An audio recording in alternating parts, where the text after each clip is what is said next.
أعوذ بالله من الشيطان الرجيم. بسم الله الرحمن الرحيم. وما أرسلناك إلا رحمة للعالمين.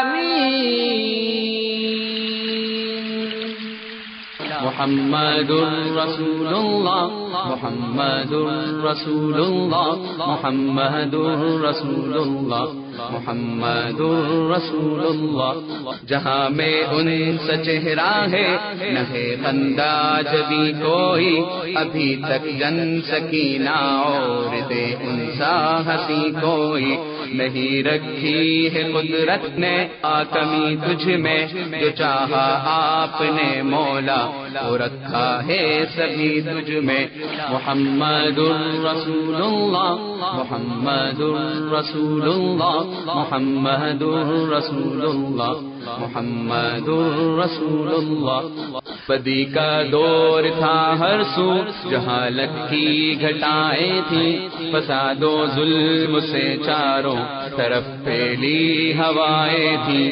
خدا کے حکم سے نا آشنا مکے کی بستی تھی، گناہ و جرم سے چاروں طرف پھیلی ہوائیں تھی.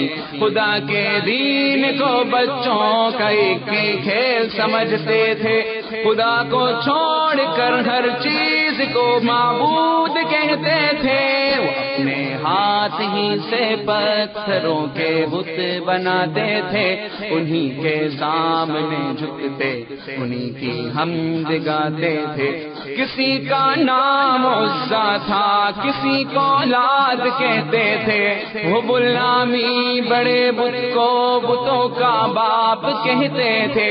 اگر لڑکی کی پیدائش کا ذکر گھر میں سن لیتے تو اس معصوم کو زندہ زمین میں دفن کرتے تھے. ذرا سی بات پر تلوار چل جاتی تھی آپس میں تو پھر یہ جنگ ہوتی ہی نہیں دو چار کے بس میں. غرض جو بھی برائی تھی سب ان میں پائی جاتی تھی، نہ تھی شرم و حیا آنکھوں میں گھر گھر بے حیائی تھی. مگر اللہ نے ان پر جب اپنا رحم فرمایا تو عبداللہ کے گھر میں خدا کا لاڈلا آیا. عرب کے لوگ اس بچے کا جب اعزاز کرتے تھے تو عبد المطلب قسمت پہ اپنی ناز کرتے تھے. خدا کے دین کا پھر بول بالا ہونے والا تھا، محمد سے جہاں میں پھر اجالا ہونے والا تھا، اجالا ہونے والا تھا، اجالا ہونے والا. ان الحمد لله نحمده ونستعينه ونستغفره ونؤمن به ونتوكل عليه ونعوذ بالله من شرور أنفسنا ومن سيئات أعمالنا. من يهده الله فلا مضل له ومن يضلل فلا هادي له. وأشهد أن لا إله إلا الله وحده لا شريك له وأشهد أن محمدًا عبده ورسوله. أما بعد فإن خير الحديث كتاب الله وخير الهدي هدي محمد صلى الله عليه وسلم وشر الأمور محدثاتها وكل محدثة بدعة وكل بدعة ضلالة وفي رواية وكل ضلالة في النار. فأعوذ بالله من الشيطان الرجيم. بسم الله الرحمن الرحيم. لقد كان لكم في رسول الله أسوة حسنة لمن كان يرجو الله واليوم الآخر وذكر الله كثيرا. وقال تعالى إنك لعلى خلق عظيم. وقال أيضا وما أرسلناك إلا كافة للناس بشيرا ونذيرا ولكن أكثرهم لا يعلمون. وقال تعالى وما أرسلناك إلا رحمة للعالمين. اللهم أرنا الحق حقا وارزقنا اتباعه وأرنا الباطل باطلا وارزقنا اجتنابه. اللهم علمنا ما ينفعنا وانفعنا بما علمتنا وارزقنا علما رب اشرح لي صدري ويسر لي امري واحلل عقدة من لساني يفقهوا قولي. برادران اسلام، واجب الاحترام بزرگوں، دوستوں اور عزیز ساتھیوں، لائق احترام ماؤں اور بہنوں، جس عنوان پہ مجھے خطاب کرنا ہے سیرت النبی صلی اللہ علیہ وسلم، اور جو وقفہ مجھے دیا گیا ہے تقریباً 2.5 سے 3 گھنٹے کا، یہ دراصل سمجھیے کہ اس عنوان کے لحاظ سے سمندر کو گویا کوزے میں بھر دینا ہے. اللہ کے رسول صلی اللہ علیہ وسلم کی سیرت مبارکہ کا پہلو صرف ہم کسی ایک لحاظ سے اگر مطالعہ کرنا شروع کر دیں گے تو اس کے لیے 2-3 گھنٹے نہیں بلکہ مہینوں لگ جائیں گے، اور انہی حصوں میں اگر ہم تقسیم کر دیں کہ 100 یا 1000 حصے، تو میں کہہ سکتا ہوں کہ وہ 1000ویں حصے کے لیے بھی ہمارے لیے دنوں کے حساب سے وقت چاہیے. سیرت النبی صلی اللہ علیہ وسلم کا موضوع ایک بحر بیکراں ہے، ایک ایسا اتھاہ سمندر ہے جس کی عمیق گہرائیاں ابھی تک ناپی نہیں جا سکی. بہت سے قلمکار آج تک سیرت النبی کے عنوان پر سینکڑوں نہیں بلکہ ہزاروں کتابیں لکھے ہیں، لیکن یاد رکھ لیجئے تاریخ انسانیت کے اندر کوئی تفسیر لکھنے والا، کوئی اہل سیر میں سے کوئی ایک بھی ایسا نہیں ہے جو یہ کہتا ہے کہ میں نے اس کا حق ادا کر دیا ہے، کیونکہ سیرت النبی صلی اللہ علیہ وسلم کا حق کبھی ادا نہیں ہو سکتا. وہ ایک ایسا علم ہے، ایسا سمندر ہے جس کا کوئی کنارہ نہیں. اگر ہم صرف ان کو 3 یا 2.5 گھنٹوں کے اندر سننا چاہیں گے تو سمجھیے کہ ہم اس کا صرف ایک حصہ یا ایک پہلو یا ایک تاریخی حیثیت سے آپ کے سامنے پیش کر سکتے ہیں، ایک موضوع کی حیثیت سے. لیکن میں جہاں تک ہو سکے اختصار کے ساتھ آپ کو مکمل تاریخی حیثیت سے سیرت النبی پیش کرنے کی کوشش کروں گا، لیکن اصل مدعا ہمیں تاریخ سن کے جانا نہیں ہے. سیرت النبی اپنے اندر ایک پیغام رکھتا ہے. سیرت یہ ایک عنوان کا نام نہیں بلکہ ایک ایسا جامع نام ہے جو آپ کی زندگی سے عبارت ہے. زندگی کی تکمیل، زندگی کی تعلیم، زندگی کا عمل اس کے ساتھ جڑا ہوا ہے. اسی وجہ سے اللہ کے رسول صلی اللہ علیہ وسلم کی سیرت مبارکہ کا جو پہلو اور جو دلیلی طور پر جو آیت میں نے ابھی خطاب میں کی ہے، اس میں اللہ تعالیٰ فرماتا ہے کہ لَقَدْ كَانَ لَكُمْ فِي رَسُولِ اللَّهِ أُسْوَةٌ حَسَنَةٌ لِمَنْ كَانَ يَرْجُو اللَّهَ وَالْيَوْمَ الْآخِرَ وَذَكَرَ اللَّهَ كَثِيرًا، کہ اللہ کے رسول صلی اللہ علیہ وسلم کی زندگی تمہارے لیے بہترین نمونہ ہے. کن کے لیے بہترین نمونہ ہے؟ جو اللہ کا انکار کرنے والے ہیں ان کے لیے بہترین نمونہ ہے، جو ملحد ہیں ان کے لیے بہترین نمونہ ہے، جو نصارہ ہیں ان کے لیے بہترین نمونہ ہے، جو یہودی ہیں ان کے لیے بہترین نمونہ ہے. نہیں، اگر نمونے کی حیثیت ہے تو سب سے بہترین نمونہ کن کے لیے؟ لمن کان یرجو اللہ والیوم الآخر، جو اللہ اور روز آخرت پر ڈرتا ہے، اس کے لیے اس میں مکمل ترین نمونہ ہے. ایسا نمونہ کہ آپ کو کون سا نمونہ چاہیے، کون سی جہت چاہیے، کون سی مثال چاہیے جو اللہ کے رسول صلی اللہ علیہ وسلم کی سیرت مبارکہ میں ہمیں نہیں ملتا ہے.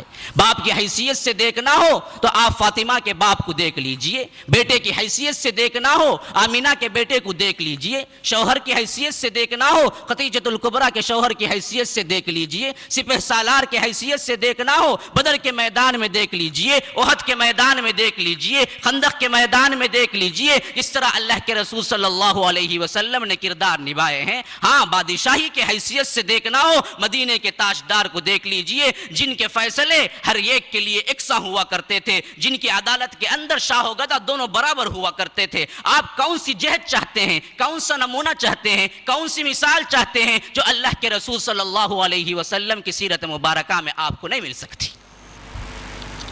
یہ نمونے کی کاملیت یاد رکھ لیجئے. جیسا کہ بعض روایتوں میں آیا ہے کہ انبیاء اور رسل میں رسل 313 ہیں اور انبیاء 1,24,000 آئے ہیں، لیکن ان تمام میں کوئی جامعیت کے ساتھ کوئی نبی کی سیرت محفوظ نہیں ہے، اور مکمل کاملیت کی حیثیت سے، نمونے کی حیثیت سے کوئی سیرت کی حفاظت نہ ہو سکی۔ اللہ تعالیٰ نے بذریعہ آسمانی کسی سیرت کی حفاظت کی ہے تو وہ محمد الرسول اللہ صلی اللہ علیہ وسلم کی سیرت کی حفاظت ہے۔ موسیٰ علیہ السلام جو یہودی اپنے لیے مانتے ہیں، ان لوگوں کو آپ دیکھتے ہیں کہ اگر مطالعہ کریں تورات کا یہ تو مل جائے گا کہ بعض جنگوں اور بعض اصلاحات کے لحاظ سے تقریری بیانات، لیکن مکمل سیرت کی حیثیت سے کوئی نمونہ آپ کو وہاں پر نظر نہیں آتا۔ حضرت عیسیٰ کی اٹھا لیجئے، جو حضرت عیسیٰ کو ماننے والے عیسائی ہیں، وہاں پر دیکھ لیجئے کیا نمونہ ملتا ہے۔ حضرت عیسیٰ نے تو کل شادی ہی نہیں کی اپنی زندگی میں، شادی کے لیے نمونہ چاہتے ہیں تو کہاں جائیں گے؟ اولاد کے لیے نمونہ چاہتے ہیں تو کہاں جائیں گے؟ یہ واحد شخصیت ہے محمد الرسول اللہ صلی اللہ علیہ وسلم کی شخصیت، جن میں ہمیں ہر نمونہ مل جاتا ہے۔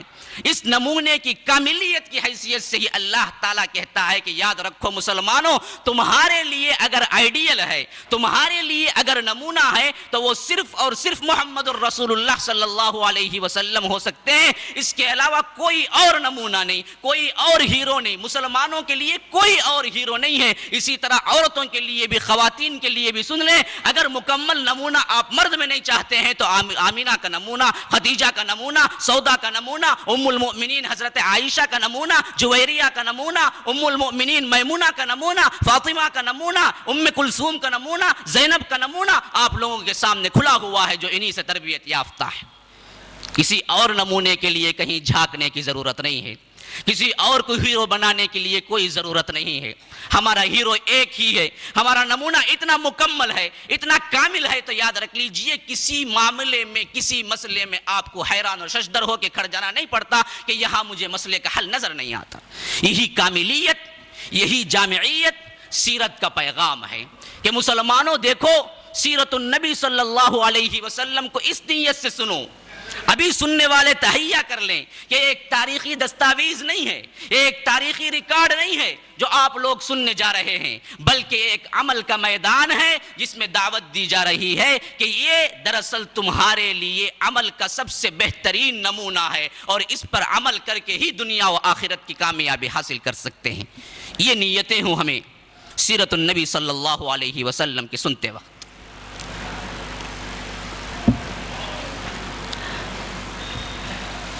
اللہ کے رسول صلی اللہ علیہ وسلم جب پیدا ہوئے تھے، اس وقت دنیا کی حالت سب سے تاریک ترین دور کی حالت ہے، جاہلیت کی حالت، جس میں اللہ کے رسول صلی اللہ علیہ وسلم مبعوث ہوئے۔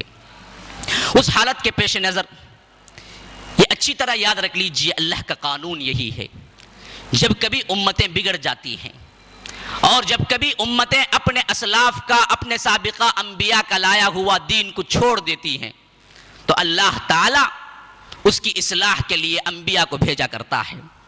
اور لیکن ہمارے نبی کی خصوصیت سب سے بڑی یہی ہے کہ وہ جب آئے تھے تو کسی قوم کے لیے نہیں آئے تھے، کسی قبیلے کے لیے نہیں آئے تھے، کسی رنگ و نسل کے لیے نہیں آئے تھے، جیسا کہ اللہ تعالیٰ نے اس آیت میں کر دیا کہ وَمَا أَرْسَلْنَاكَ إِلَّا كَافَّةً لِلنَّاسِ بَشِيرًا وَنَذِيرًا، اے نبی آپ تمام نوع انسانیت کے لیے بشیر اور نذیر بنا کر بھیجے گئے ہیں۔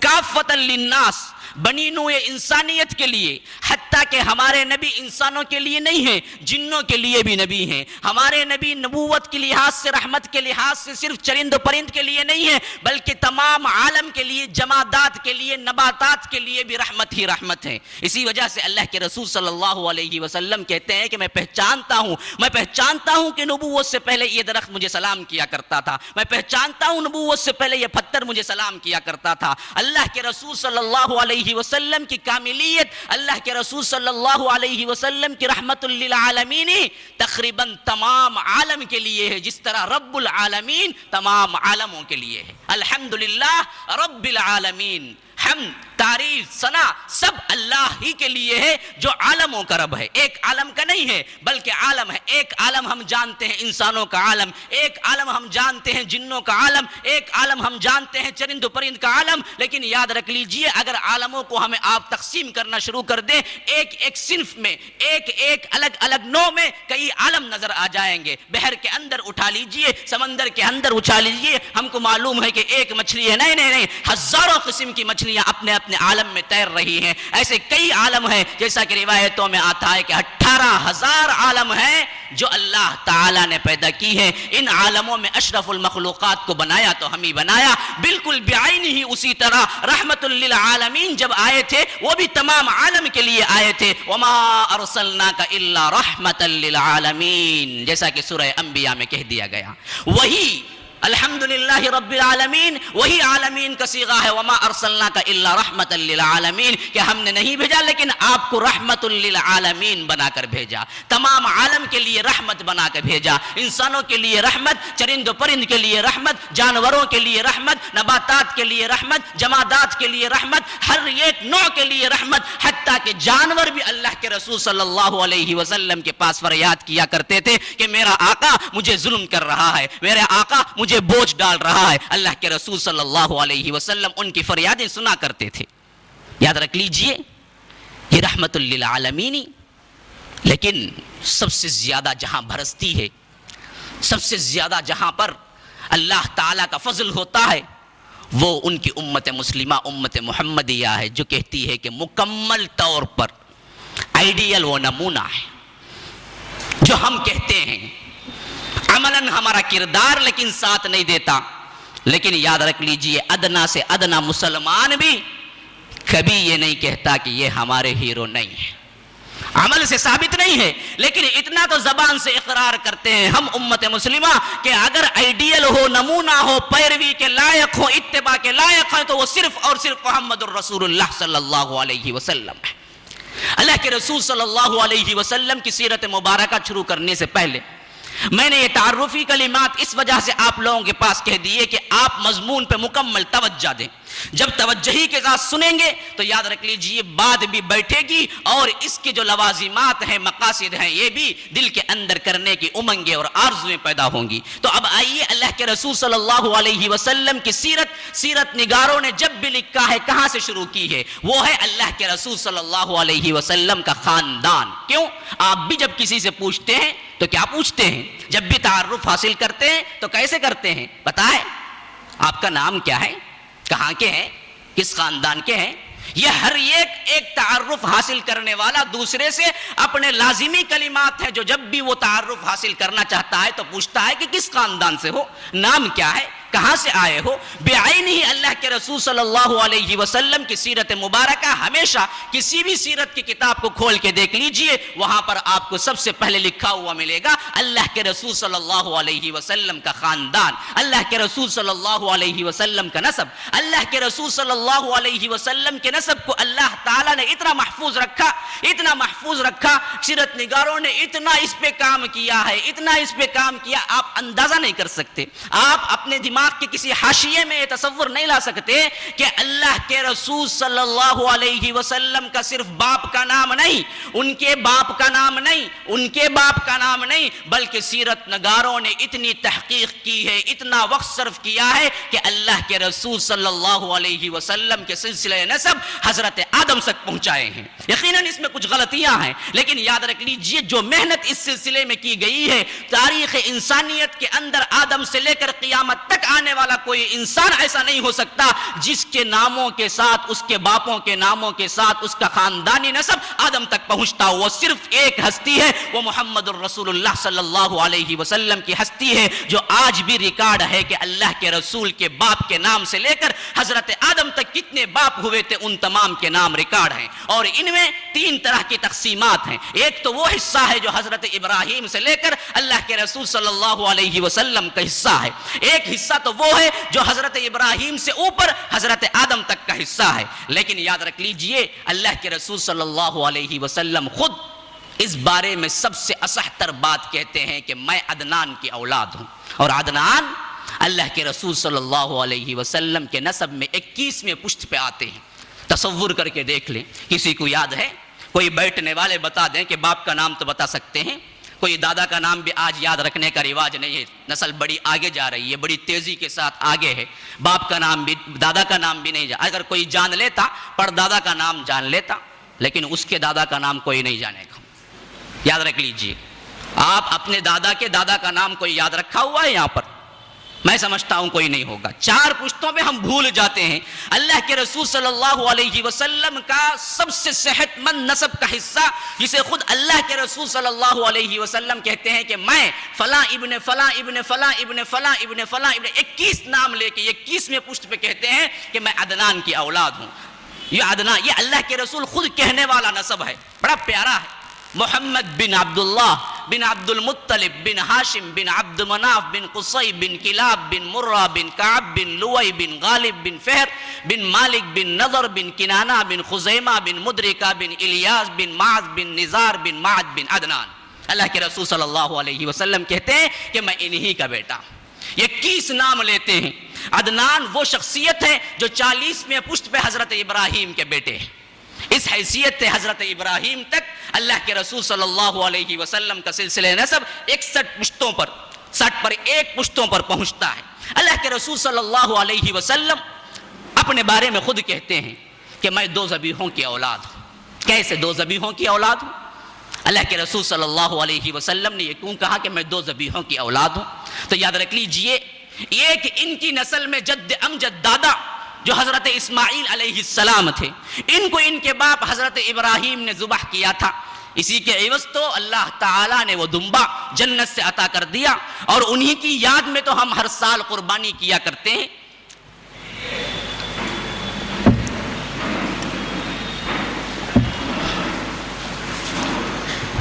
یہ واقعہ بہت مشہور ہے، جیسا کہ ابراہیم کہتے ہیں انی ارا فی المنام انی اذبحک فانظر ماذا تری، سورہ صاد کی آیت۔ بیٹے بتاؤ، میں خواب میں دیکھتا ہوں کہ تمہیں ذبح کر رہا ہوں، تمہاری رائے کیا ہے؟ باپ کیا کہتا ہے؟ باپ کیا کہتا ہے؟ مٹھائی دینے کے لیے بلا رہا ہے، حلوائی دینے کے لیے بلا رہا ہے، باپ ذبح کرنے کے لیے بلا رہا ہے۔ فانظر ماذا تری، بیٹے تمہاری رائے کیا ہے؟ لیکن بیٹا کون ہے؟ بیٹا بھی تو ابن نبی ہے، نبی ابن نبی ہے، اسماعیل ہے۔ جواب کیا دیتے ہیں؟ ابا جان کیا تمہاری عقل سٹیا گئی ہے؟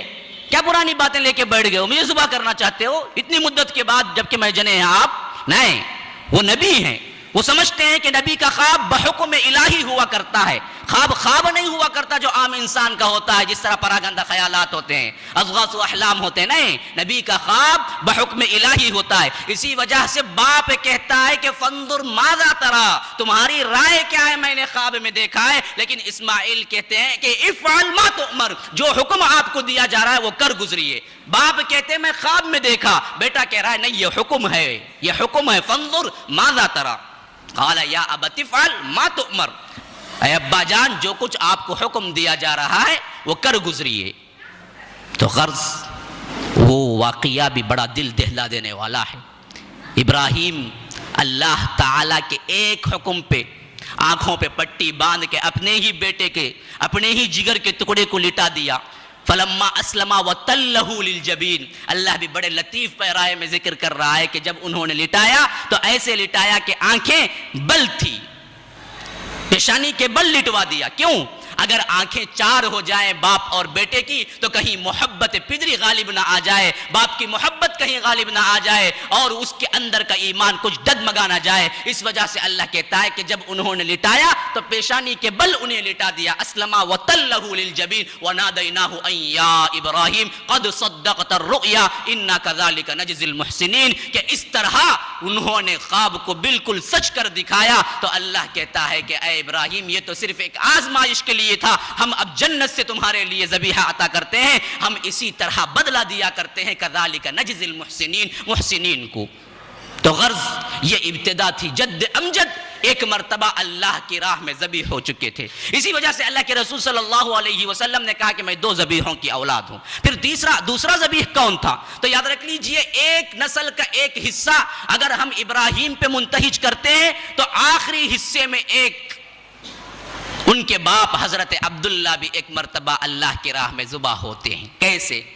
یہ واقعہ بھی بڑا دلچسپ ہے، سن لیجیے، عبد المطلب دراصل اللہ کے رسول صلی اللہ علیہ وسلم کے دادا ہے، عبداللہ اللہ کے رسول صلی اللہ علیہ وسلم کے باپ ہیں۔ عبد المطلب جب سردار ہوئے مکے کے اندر، اللہ تعالیٰ نے انہیں بڑی قدر و منزلت دی تھی، اور ان کی زندگی میں دو واقعات ایسے ہوئے جس سے ان کی قدر و منزلت اور بڑھ گئی۔ کیا ہوا تھا؟ عبد المطلب کو خواب میں دکھلایا گیا کہ دیکھو زمزم کا جو کنواں ہے جو اس زمانے میں مٹ چکا تھا، پتہ ہی نہیں تھا کہ زمزم کہاں ہے۔ حضرت اسماعیل علیہ السلام جب پاؤں مارے تھے بچپن میں، شیرخوار جب بچے تھے، تو اللہ تعالیٰ نے حضرت جبرائیل کے پر کے ذریعے سے وہ زمزم کا جو کنواں کھدوایا، تو وہ ایک زمانے کے بعد وہ کنواں مٹ چکا تھا، اور بنو جرہم کا جو قبیلہ آباد تھا وہ جب جانے لگے تو انہوں نے دانستہ اس کو بند کر دیا تاکہ دوسرے لوگ اس سے فائدہ نہ اٹھا سکیں، اور مدت ہوئی گزر چکا تھا، لوگوں کو پتہ ہی نہیں تھا کہ زمزم کا کنواں کہاں ہے۔ اتنا معلوم تھا کہ زمزم نام کا ایک کنواں تھا، لیکن کہاں تھا کسی کو پتہ نہیں تھا۔ تو یہ حضرت عبد المطلب کا زمانہ تھا سرداری کا، جب انہیں خواب میں دکھلایا گیا کہ یہاں پر وہ کنواں ہے، جاؤ اور تم اس کو کھودو اور نکالو، تاکہ حجاج کرام اس بے آب و یا وادی میں صحرا کے اندر جب آتے ہیں حج کے لیے تو بڑے پیاسے ہوتے ہیں، اور ان کے پانی کا انتظام کے لیے بڑی تکلیفیں اٹھانا پڑتی تھی۔ تو اللہ کے رسول صلی اللہ علیہ وسلم کے آنے سے بہت پہلے کا ذکر ہے کہ عبد المطلب کو ایک خواب میں بتلایا گیا کہ زمزم کا فلاں کنواں وہاں پر ہے۔ تو عبد المطلب اٹھے اور صبح سویرے اپنے جو عبداللہ، ان کے بیٹے ایک حارث تھے، ابھی عبداللہ کا تو نام نہیں آیا، حارث تھے جن کو لے کے یہ آگے بڑھے تھے۔ تو قریش کے دوسرے لوگ تھے، انہوں نے کہا کہ دیکھو جی یہ بہت بڑی سعادت ہے، ہم بھی حصہ لیں گے۔ عبد المطلب نے کہا کہ نہیں نہیں، یہ نہیں ہو سکتا، کہ خواب میں صرف مجھے اشارہ دیا گیا تھا کہ میں کروں گا۔ تو وہ لوگ ضد کرتے ہیں کہ نہیں ہم بھی آئیں گے، آگے بڑھتے ہیں، کچھ نشانیاں ایسی واضح ہوتی ہیں کہ وہ لوگ واپس پلٹ جاتے ہیں، کہتے ہیں کہ یہ کام تمہارا ہے، تم ہی کیجئے۔ اب یہ آگے بڑھتے ہیں خواب میں بتائی ہوئی اسی نشانی کی طرف، اور وہ کنواں کھودتے ہیں اور نکلتے ہیں وہی چیزیں جو بنو جرہم آباد رہتے ہوئے جب وہ اس میں رکھ کے بند کر کے چلے گئے تھے، یعنی سونے کی ایک ہرن ملتی ہے، تلواریں ملتی ہیں، زرہ ملتے ہیں، اور اس کے بعد کھودتے چلے جاتے ہیں تو وہ کنواں بھی نکل پڑتا ہے۔ تو اب وہ خوشی سے پکار اٹھتے ہیں کہ اللہ نے مجھے بالکل صحیح راہ دکھائی۔ اب دیکھیے ایک عجیب و غریب نظر مانتے ہیں اس وقت، اے اللہ جب میں اس حالت میں تھا اور میرا ایک ہی بیٹا تھا اس وقت حارث، تب تو نے مجھے میرے اعزاز کے لیے یہ کام کرایا ہے، تو اگر تو مجھے 10 بیٹے دے اور وہ 10 کے 10 جوان ہو جائیں کڑیل اور اپنے آپ پہ مدافعات کرنے والے بڑھ جائیں، تو اے اللہ تیری راہ میں ایک کو قربان کر دوں گا۔ اب یہ عبد المطلب کا نظر ماننا ہے، اللہ کے لیے خالص نظر ماننا ہے۔ اب دیکھیے آگے بڑھتے چلے جائیں، زمانہ گزرتا چلا گیا، جس طرح دعا کی اللہ نے 10 بیٹے دے دیے، 10 بڑے ہوتے چلے گئے، جوان کڑیل اپنے آپ پہ مدافعات کرنے والے بن گئے۔ تو اب عبد المطلب کو خیال آیا کہ میں نے 10 بیٹوں میں سے ایک بیٹے کی قربانی کی نظر مانی ہے، تو جمع کیا سب بیٹوں کو 10 کو اور کہا کہ لوگوں دیکھو کہ میں نے تمہارے میں سے کسی ایک کی نظر مانی تھی ذبح کرنے کے لیے، تمہارا کیا خیال ہے؟ انہوں نے کہا کہ ابا جان جس کا نام لیتے ہیں حاضر ہے، لیکن بہتر طریقہ یہ ہے کہ قرعہ کر لیجئے۔ قرعہ اندازی کی گئی تو یاد رکھ لیجئے حضرت عبداللہ کا نام نکل آیا۔ یہ عبداللہ بڑے پیارے ہیں، بڑے خوبصورت ہوتے ہیں، اس وقت ان کی عمر 17-18 سال سے زیادہ نہیں ہوتی۔ عبد المطلب کو بڑے محبوب ہوتے ہیں، سب سے محبوب ترین بیٹے کی قربانی، لیکن قرعہ تو انہی کے نام آیا۔ وہ پکڑتے ہیں عبداللہ کا ہاتھ لے جانے کے لیے، تو ان کا ننھیال کا خاندان خود ان کے اپنے بھائی بند کھڑے ہو جاتے ہیں اور کہتے ہیں کہ یہ کیسے ہو سکتا ہے کہ آپ بہترین نوجوان کو قتل کر دیں۔ عبد المطلب کہتے ہیں کہ پھر میں کیا کروں، میری نظر کے کیا ہو؟ تو کہتے ہیں کہ اچھا ایسا بھی تو ہو سکتا ہے کہ کسی اور سے رائے لے لی جائے۔ اس وقت ایک عورت کاہنہ عورت مشہور تھی، اس سے رائے لے لی جائے کہ وہ کیا کہتی ہے، اسی کے تحت فیصلہ کر لیں۔ تو غرض کہ یہ چلتے ہیں اور اس کاہنہ عورت سے پوچھتے ہیں کہ کیا کیا جائے، تو وہ عورت جواب دیتی ہے کہ ایسا کرو کہ تم عبداللہ کا نام ایک چٹی میں ڈالو، 10 اونٹوں کا نام ایک چٹی میں ڈالو، پھر قرعہ اندازی کرو، اگر عبداللہ کا نام نکل آئے تو پھر 10 بڑھا دو، پھر نکل آئے تو پھر 10 بڑھا دو، ایسے ہی بڑھاتے چلے جاؤ جب تک کہ اونٹوں کا نام نکل نہ آ جائے۔ جب اونٹوں کا نام نکل آئے تو تم اس کو ذبح کر دو۔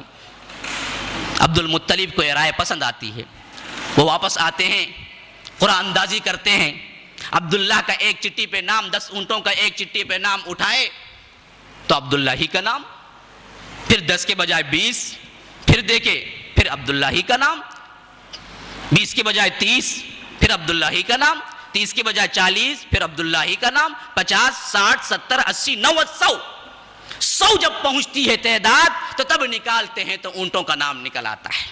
وہ کہتے ہیں کہ 100 اونٹ میں اللہ کے نام پہ قربان کرتا ہوں۔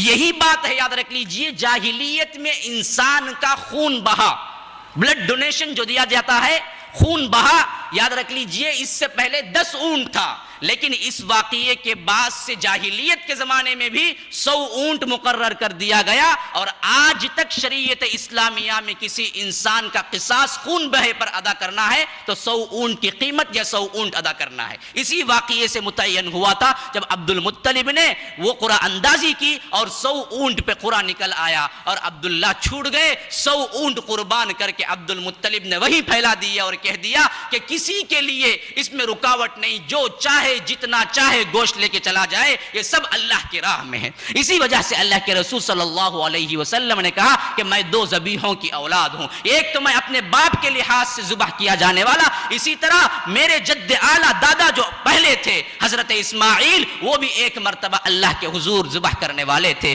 تو غرض کہ اللہ کے رسول صلی اللہ علیہ وسلم اپنے بارے میں، اپنے خاندان کے بارے میں جو کہتے ہیں اس طرح کی تفصیل میں واقعات کی صورت میں کہہ دیتا ہوں۔ اللہ کے رسول صلی اللہ علیہ وسلم مکے میں پیر کے دن،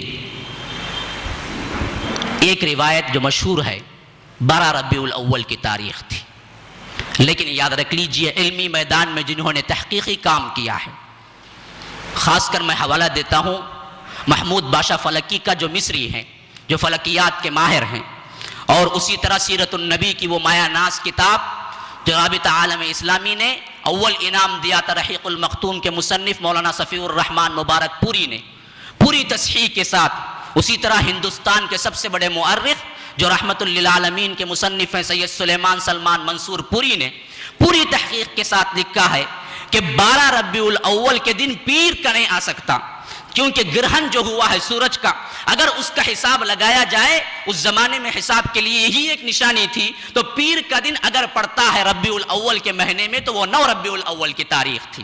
9 ربیع الاول کو اللہ کے رسول صلی اللہ علیہ وسلم پیدا ہوئے، پیر ہی کا دن تھا اور چاش کا وقت تھا جب اللہ کے رسول صلی اللہ علیہ وسلم پیدا ہوئے تھے۔ اللہ کے رسول صلی اللہ علیہ وسلم جب پیدا ہوئے اس وقت ان کے باپ نہ ان کے پاس تھے بلکہ دنیا ہی میں تھے۔ اصحتر روایت یہی ہے کہ اللہ کے رسول صلی اللہ علیہ وسلم جب پیدا ہوئے تو یتیم پیدا ہوئے۔ قدرت کو یہی منظور تھا، وہ جو یتیموں کا ماوا، یتیموں کا ملجا بننے والا تھا، فقیروں کے لیے اپنے آپ کو لٹا دینے والا تھا، وہ اگر پیدا ہو تو وہ جان لے کہ یتیمی کیا ہے۔ اس وجہ سے اللہ کے رسول صلی اللہ علیہ وسلم کو جب پیدا کیا گیا تھا تو وہ یتیم پیدا ہوئے تھے، باپ کا انتقال ہو چکا تھا۔ سب سے پہلے جنہوں نے دودھ پلایا ہے وہ یاد رکھ لیجئے انہی کی ماں حضرت آمینہ بنت وہب ہے۔ اللہ کے رسول صلی اللہ علیہ وسلم کو کچھ دن دودھ پلاتے ہیں، اس کے بعد دودھ پلانے والی دائیہ کا نام ابو لہب کی لونڈی ہے جو سویبہ ہے۔ عام طور پر ہم اس کا تلفظ غلط کرتے ہیں، صوبیہ نہیں ہے، سویبہ نام ہے، وہ اصل نام جو اللہ کے رسول صلی اللہ علیہ وسلم کی دائیہ ہے ابو لہب کی لونڈی تھی، اور یہی وہ لونڈی تھی جن سے اللہ کے رسول نے بھی دودھ پیا تھا اور ان کے چچا حضرت حمزہ نے بھی دودھ پیا تھا۔ اس وجہ سے حضرت حمزہ اور اللہ کے رسول دونوں چچا ہونے کے ساتھ ساتھ دودھ شریک بھائی بھی ہیں۔ اس کے بعد جنہوں نے دودھ پلایا وہ حلیمہ سعدیہ ہے، آپ لوگ جانتے ہیں ان کا نام، بڑی مشہور دائیہ ہے۔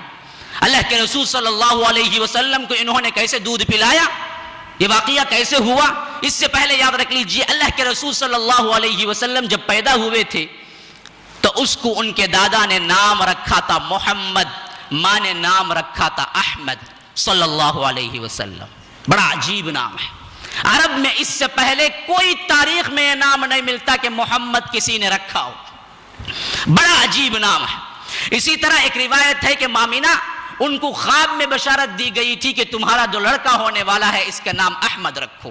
دونوں میں حمد کا مضمون ہے، دونوں میں حمد کا مضمون ہے، اور یاد رکھ لیجئے محمد کا معنی ہے وہ جس کی بار بار بار بار بار بار تعریف کی جائے، ہمیشہ تعریف کی جائے۔ احمد کا وہ جس میں زیادہ زیادہ زیادہ، احمد وہ ہے جو افضل التفضیل کا صیغہ ہے، سپرلیٹو ڈگری ہے۔ احمد اکبر، اسی سے اللہ اکبر، وہی صیغہ احمد کا.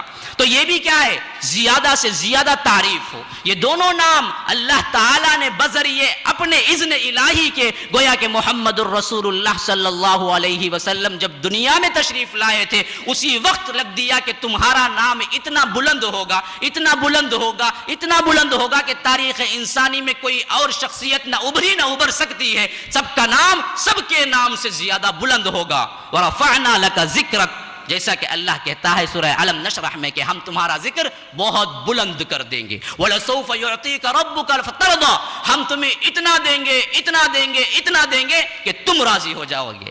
کتنا بہترین صیغہ ہے. عموماً بندہ عبادت کرتا ہے کہ اللہ راضی ہو جائے، بندہ عبادت کرتا ہے کہ اللہ راضی ہو جائے، لیکن یہاں اللہ کہتا ہے کہ وَلَسَوْفَ يُعْطِيكَ رَبُّكَ فَتَرْضَىٰ، کہ تیرا رب تمہیں اتنا دے گا، اتنا دے گا، اتنا دے گا کہ تم راضی ہو جاؤ گے. یہاں اللہ تعالیٰ انہیں منا رہا ہے کہ تم راضی ہو جاؤ گے. بندہ عبادت کرتا ہے کہ وہ راضی ہو جائے. یہ لطیف پیرایا ہے محبوبیت کے انداز میں. اللہ کے رسول صلی اللہ علیہ وسلم کی وہ بلند و بالا مقام کی طرف اشارہ ہے کہ اللہ کے رسول صلی اللہ علیہ وسلم جب آئے اس وقت سے ہی رحمت للعالمین بن کے آئے تھے، اس وقت ہی محمد بن کے آئے تھے جن کی تعریف ہمیشہ کی گئی، کی جاتی رہے گی. اگر دشمنان اسلام نے کبھی ان کی تعریف میں نقل لگایا تو یاد رکھ لیجئے تقدیر خاموش نہیں بیٹھے گی، قدرت خاموش نہیں بیٹھے گی، ان کی زبانوں کو کھینچ لے گی، ان کو دانتوں کو توڑوا دے گی، ان کے منہ پہ تمچا مارے گی. یاد رکھ لیجئے کبھی بھی محمد الرسول اللہ کا نام تذلیل کے لیے نہیں نکالا گیا. جس نے تذلیل کی اس کی تذلیل ہو گئی، لیکن محمد ہمیشہ بلند رہا، بلند ہی رہے گا. یہ محمد الرسول اللہ صلی اللہ علیہ وسلم ہے جن کی پیدائش مکے کے وہ آب و گیاہ وادی میں ہوئی تھی جہاں پر کوئی درخت نہ اگتا تھا، چرند پرند نہ تھے، پہاڑ سوکھے تھے، جھاڑیاں سوکھی ہوا کرتی تھی. گویا کہ اللہ کے رسول صلی اللہ علیہ وسلم کو یہ سبق سکھلانا مقصود تھا کہ جفاکشی، مشقت یہ کس چیز کا نام ہے. اسی وجہ سے یاد رکھ لیجئے اللہ کے رسول صلی اللہ علیہ وسلم جب پروان چڑھتے ہیں، پرورش پاتے ہیں کہاں؟ شہر کے اندر، سٹی کے اندر، بلند و بالا عمارتوں کے اندر، محلات کے اندر نہیں. قدرت یہ انتظام کرتی ہے کہ اللہ کے رسول صلی اللہ علیہ وسلم جب پرورش پاتے ہیں تو گاؤں کے اندر، وہی چٹیل میدانوں کے اندر، وہی تپ تپاتا صحرا کے اندر جہاں پر ہر انسان بھوک پیاس محسوس کر سکے. یہ واقعہ کیسے رونما ہوا سنتے ہیں.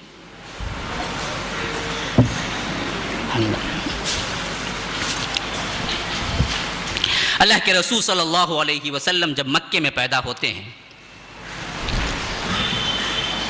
تو مکے میں ایک رواج ہے بچوں کو پالنے کا. وہ یہ کہ عموماً بچوں کو دیہات بیچ دیا جاتا تاکہ بچے کی صحت بھی اچھی ہو، زبان بھی اچھی ہو. دائی حضرات آتے سال میں یا سال میں 2 بار، جو بچے اس وقت تک پیدا ہو چکے ہوتے ان کو لے کر اپنے اپنے گاؤں میں چلے جاتے اور وہاں پر پرورش کیا کرتے تھے. تو یاد رکھ لیجئے اتفاق وہ زمانہ ہی تھا جب اللہ کے رسول صلی اللہ علیہ وسلم پیدا ہوئے تھے کہ گاؤں کے مختلف علاقوں سے دائی لوگ آئے ہوئے تھے اور بچوں کو لے جانے کے لیے. حلیمہ سعدیہ کہتی ہیں جو دائیہ بنی اللہ کے رسول صلی اللہ علیہ وسلم، یہ مقام گویا لکھ دیا گیا تھا تقدیر میں کہ حلیمہ سعدیہ اللہ کے رسول صلی اللہ علیہ وسلم کی دائیہ بنیں گی، اور اس وجہ سے شاید ان کا نام بھی تاریخ انسانی میں قیامت تک کے لیے ثبت ہو کے رہ جائے گا. کیونکہ کتنے لوگوں کو انہوں نے دودھ پلایا ہوگا، کتنے دائیاں دنیا میں آ چکی ہیں، کتنے کروڑوں بچوں کو انہوں نے دودھ پلایا ہے، لیکن نام لینے والا کبھی نہیں نام لیتا کہ فلاں کو انہوں نے دودھ پلایا. صرف ایک بچہ تھا جو ان کی اپنی زندگی میں انہوں نے ایسے بچے کو، ایسے مبارک بچے کو دودھ پلایا کہ تاریخ انسانی میں قیامت تک کے لیے وہ نام ثبت ہو کے رہ گیا کہ حلیمہ سعدیہ نے محمد الرسول اللہ صلی اللہ علیہ وسلم کی پرورش کی ہے. انہی کے زبان واقعہ سنتے ہیں. حلیمہ سعدیہ کہتی ہے کہ جب میں نکلی تھی کسی بچے کو حاصل کرنے کے لیے اپنے گاؤں، تو میرا حال یہ تھا کہ خدا کی قسم زمین کا کوئی خطہ ایسا نہیں تھا جس میں قحط ہمارے علاقے سے زیادہ نہ ہو. یعنی بہت زیادہ قحط تھا، جانوروں کو کھلانے کے لیے کچھ چارہ نہیں تھا. اور میں جس گدھی پہ سوار ہو کے آگے نکلی اتنی مریل تھی، ان کے لیے غذا نہیں تھی، تو اتنی مریل اور اتنی سست رفتار تھی کہ تمام قافلے والے تنگ آ کے مجھے پیچھے چھوڑ گئے اور وہ آگے چلے گئے۔ اب یہ لوگ جب پہلے گئے تو مالدار بچوں کو، جن کے باپ بڑے بڑے مالدار تھے، ان کو حاصل کر لیے، اور ہر کوئی دائی یہ سوچا کرتی تھی کہ جب بچے کو حاصل کریں تو ان کے باپ کے بارے میں جان لیا کریں کہ کتنا بڑا مالدار ہے، تاکہ جب واپس کریں تو زیادہ مال ملے، زیادہ دنیا ملے۔ تو اسی حیثیت سے سب بڑے بڑے مالدار بچوں کو حاصل کر چکی تھی، اور جب میں داخل ہوئی مکے کے اندر، خدا کی قسم کوئی بھی مالدار بچہ نہیں تھا، اور مجھے پیش کیا گیا یتیم بچہ محمد الرسول اللہ صلی اللہ علیہ وسلم۔ میں نے سوچا کہ یتیم ہے، اس کا باپ ہی نہیں ہے، ایک دادا ہے، دے گا تو کیا دے گا؟ اس وجہ سے میرا دل تأمل تھا، میں نے چھوڑ دیا۔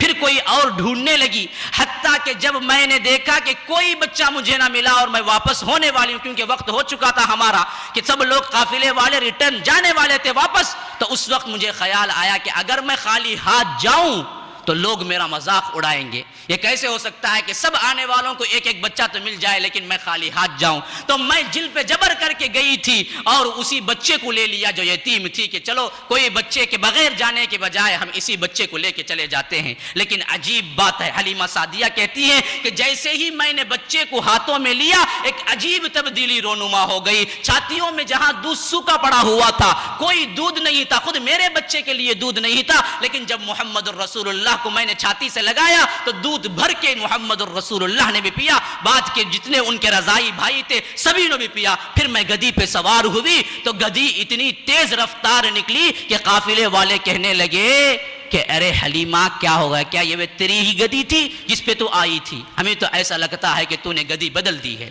حلیمہ کہتی ہیں کہ نہیں، خدا کی قسم شاید میں جس بچے کو لی ہے وہ کوئی سعید روح ہے، بہت ہی پاک بچہ ہے۔ قافلے والے کہنے لگے کہ ہاں یہی بات ہے۔ پھر حضرت حلیمہ کہتی ہیں کہ جب میں لے کے اپنے گھر پہنچی تو خدا کی قسم قحط کی وجہ سے جب بھی ہمارے گاؤں کی بکریاں چرنے کے لیے جاتی بالکل خالی پیٹ واپس آتی ہیں، لیکن جب میری بکریاں چرنے کے لیے جاتی بالکل بھرے ہوئے آتی اور اتنا دودھ دیتی کہ میرا شوہر بھی پیتا اور بچوں کو بھی پلاتی، پھر بھی برتن میں باقی بچتا۔ حتیٰ کہ گاؤں کی عورتوں نے یہ کہنا شروع کر دیا کہ بدبختوں کیا کام کرتے ہو، جہاں حلیمہ کی بکریاں چرنے جاتی ہے وہیں پر تم بھی اپنے بکریوں کو چراؤ۔ لیکن خدا کی قسم وہاں چرنے کے باوجود بھی وہ دودھ نہ ملتا جو ہماری بکریوں کو ملتا۔ اس طرح حلیمہ سعدیہ کہتی ہیں کہ اللہ کے رسول صلی اللہ علیہ وسلم کو ہاتھوں میں لیتے ہی برکتوں کا ظہور شروع ہو گیا، حتیٰ کہ میں دیکھا کرتی تھی کہ یہ بچہ عام بچوں کی طرح نہیں ہے، عام بچوں کی طرح نہ کھیلتا ہے، عام بچوں کی طرح جو عادات ہیں، عام بچوں کی طرح نہ بڑھوتری ہے، بلکہ ہر ایک اس میں ایک نرالی شان ہے۔ اسی وجہ سے وہ محبت مجھے اتنی جاگی کہ عموماً 2 سال میں وہ واپس لوٹا دیا کرتی تھی بچوں کو، لیکن 2 سال کا زمانہ گزر گیا تو میں آمینہ کے پاس دوبارہ آئی اور کہا کہ دیکھو یہ بچہ اگر مکے میں رہے تو مجھے وبا کا خطرہ ہے، مجھے امراض کا خطرہ ہے، مجھے بیماری کا خطرہ ہے۔ گاؤں میں شفاف فضا ہوتی ہے، صاف فضا ہوتی ہے، اس وجہ سے تم واپس بھیج دو تو یہی اچھا ہوگا کہ ہم گاؤں میں پرورش کریں۔ حضرت آمینہ کہتی ہیں کہ چلو کچھ اور دن لے لو، یہ واپس لے کے آتی ہیں، یہی پرورش پاتے ہیں اللہ کے رسول صلی اللہ علیہ وسلم، حتیٰ کہ 4 سال ہو جاتے ہیں۔ 4 سال کا زمانہ وہ زمانہ ہے جس میں بچہ ابھی رینگنا، ابھی چلنا سیکھتا ہے، جس میں باتیں سیکھنا شروع کرتا ہے۔ اس وقت ایک ایسا واقعہ رونما ہوتا ہے کہ حلیمہ سعدیہ کو اپنے بچے کا، یہ لاڈلے بچے کے بارے میں ایک طرح کا ڈر شروع ہو جاتا ہے۔ واقعہ کیا تھا؟ تاریخ نگاروں نے اسے شق قمر کا نام دیا ہے۔ یہ شق صدر کا واقعہ گویا کہ اللہ کے رسول صلی اللہ علیہ وسلم کی زندگی میں 2 مرتبہ پیش آیا تھا۔ ایک تو تب جب بچپن کی حالت تھی، ایک اس وقت جب معراج کے لیے گئے تھے۔ تو غرض واقعہ یہ ہوا کہ جب اللہ کے رسول صلی اللہ علیہ وسلم تقریباً 4 یا 5 کے درمیان میں تھے، اپنے رضائی بھائیوں کے ساتھ کھیل رہے تھے اور بھی بچے تھے، تو دوڑتے ہوئے بچوں نے آ کے حلیمہ کو اطلاع دی کہ محمد قتل کر دیا گیا ہے صلی اللہ علیہ وسلم۔ حلیمہ گھبرائی، بھاگتی ہوئی پہنچی، دیکھا تو پہاڑ کی دامن سے اللہ کے رسول اتر رہے ہیں اور چہرہ بھی بالکل افسدہ ہے۔ پوچھا گیا کیا ہوا تھا؟ اللہ کے رسول صلی اللہ علیہ وسلم نے کہا کہ کچھ نہیں، 2 افراد آئے تھے، مجھے لٹا دیا، سینے کو پھاڑا، دل کو نکالا، ایک تش پہ رکھا، زمزم کے پانی سے دھویا، اور ایک لوتھڑا تھا جس کو نکال کے گوشت کا پھینک دیا اور کہا کہ یہ شیطان کی طرف سے ہے۔ پھر اس کو وہیں پر رکھا، قلب کو پھر سی دیا گیا۔ گویا کہ اوپن ہارٹ سرجری تھی جو اس وقت اللہ کے رسول صلی اللہ علیہ وسلم کو کر دی گئی تاکہ نفس، شیطانی خیالات اس پہ اثر انداز نہ ہو سکیں، صاف شفاف کر دیا گیا۔ لیکن حلیمہ کیا سمجھتی اس وقت؟ انہوں نے سوچا کہ کوئی دشمن ہے اس بچے کا، پتہ نہیں بعد میں کیا احوال پیش آ جائے تو میں آمینہ کو کیا جواب دوں۔ اس وجہ سے وہ واپس پلٹتی ہیں اور کہتی ہیں کہ مجھے اس بچے کو پرورش کرنے میں ڈر لگتا ہے، تو اس وجہ سے واپس کر دیتی ہیں۔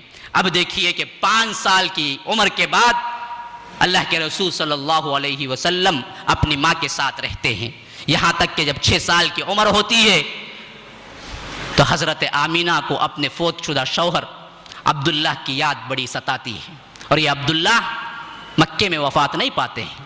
یہ تجارت کے سلسلے میں جب شام کے لیے نکلتے ہیں تو مدینہ پہنچتے ہیں، وہاں پر کچھ دن رہ کے جب قافلہ شروع ہوتا ہے تو ابوا کے مقام پہ یاد رکھ لیجئے وہاں پر انہیں بیمار پڑتے ہیں اور وہیں پر وہ وفات پاتے ہیں، تو وہ بھی زیارت کے لیے وہیں پہنچتی ہیں تاکہ زیارت کر لی جائے اس مقام کو جہاں پر عبداللہ دفن ہے، اور جب جاتی ہیں تو ساتھ میں اللہ کے رسول صلی اللہ علیہ وسلم کو بھی لیتی جاتی ہیں، اور ساتھ میں ایک لونڈی بھی ہوتی ہیں جو ام ایمن ہے۔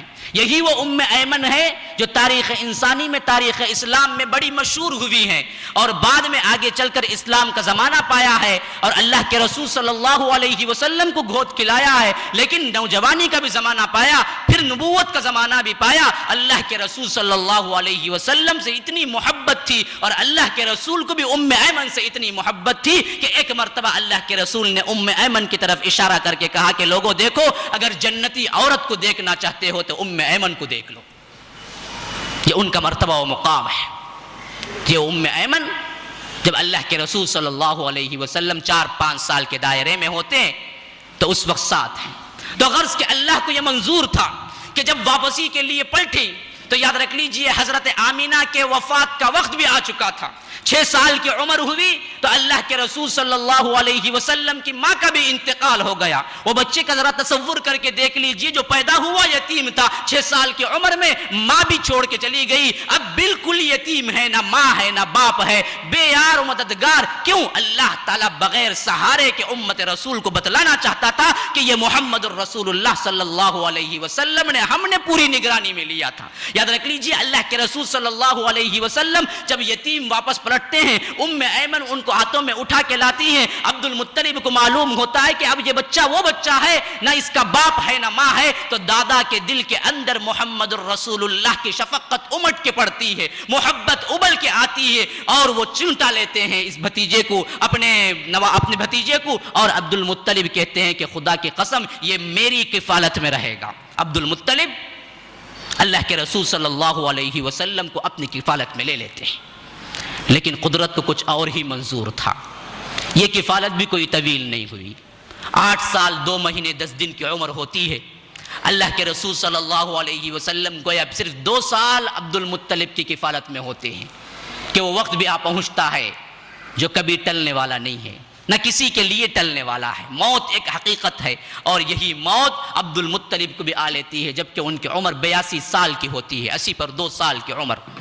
وفات بالکل قریب ہوتی ہے تو اس وقت اپنے بیٹے ابو طالب کو بلا کے کہتے ہیں، جو عبداللہ اللہ کے رسول کے باپ ہیں، ان کے سگے بھائی ہیں، یہ دونوں سگے بھائی ہیں، دوسرے بھائی سوتیلے بھائی ہیں، تو وہ جو سگے بھائی ہوتے ہیں ان کو بلا کے کہتے ہیں کہ ابو طالب دیکھو اس بچے کی پرورش تمہاری ذمہ داری ہے اس کے بعد۔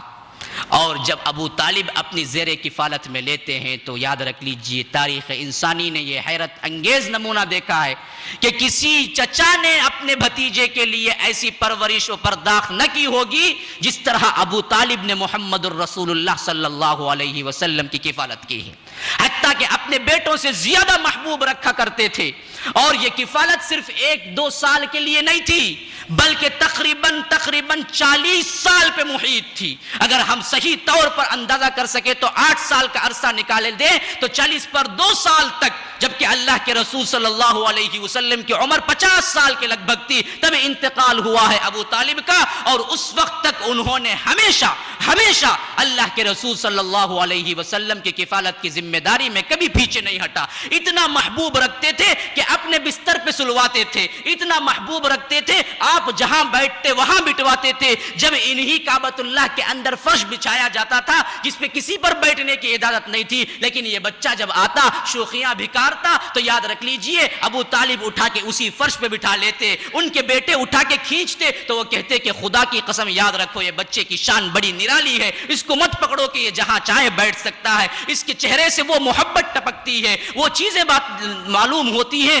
گویا یہ آگے چل کے بہت بڑا انسان بننے والا ہے. یاد رکھ لیجئے. لیکن ایسی محبت، اتنی بڑی محبت ہونے کے باوجود اس میں سب سے بڑی نصیحت کا پہلو یہ ہے کہ جب وفات کا وقت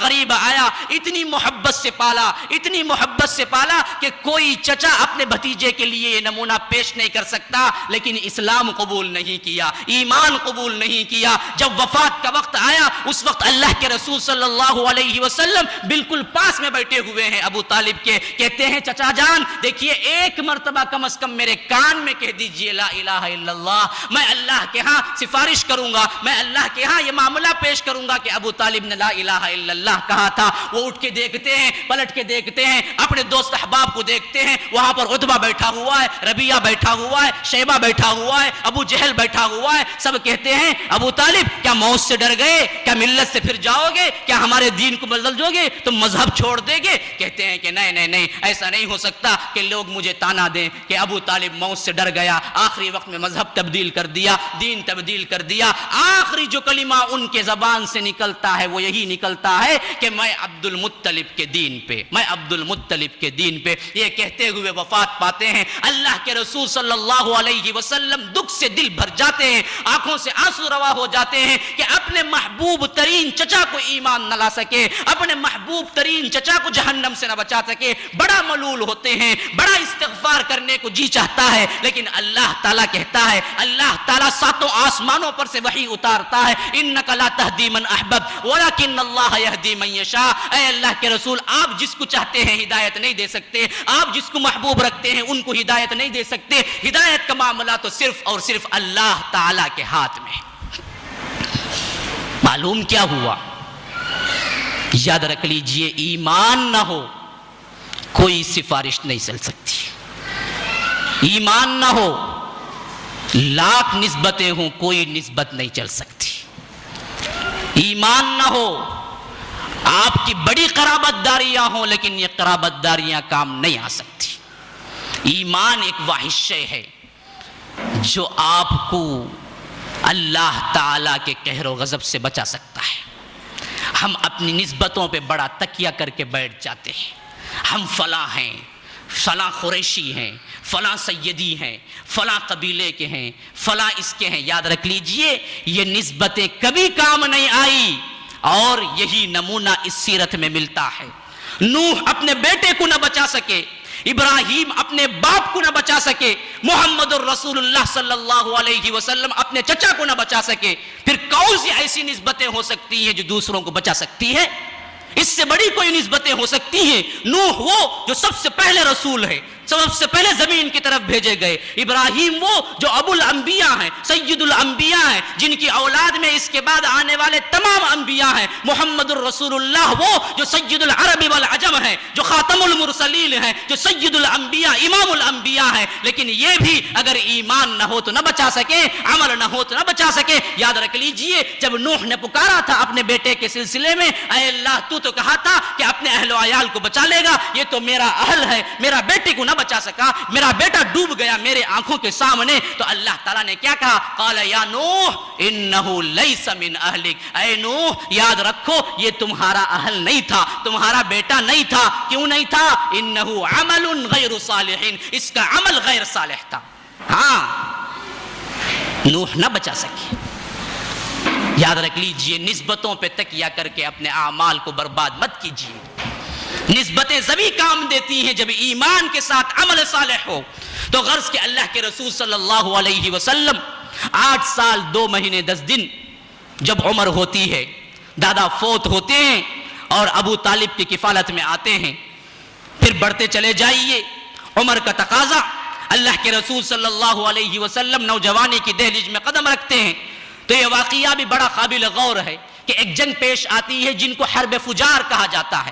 اس وقت بعض مؤرخین 12 بتلاتے ہیں، بعض 15، بعض 20 سال کی عمر تھی جب یہ جنگ پیش آئی. لیکن اللہ کے رسول شروع سے ہی بڑے سلیم الفطرت، بڑے مصلحانہ طبیعت کے، جنگ سے بڑی نفرت کرنے والے تھے. اسی وجہ سے اس وقت بھی انہوں نے جنگ میں کوئی حصہ نہیں لیا. صرف چچا کو اپنے تیر اٹھا کے تھمایا کرتے تھے، بس کسی کو نہ ہاتھ اٹھایا نہ تلوار ہاتھ میں پکڑی. پھر زمانہ آگے بڑھتا ہے. ابو طالب شام کے لیے بزنس کے لیے نکلتے ہیں. اس وقت بھی عمر یہی لگ بھگ ہے. ابو طالب اپنے بھتیجے کو ساتھ نہیں لے جانا چاہتے، لیکن محبت اتنی کہ بھتیجا لپٹ جاتا ہے، میں بھی ساتھ آؤں گا.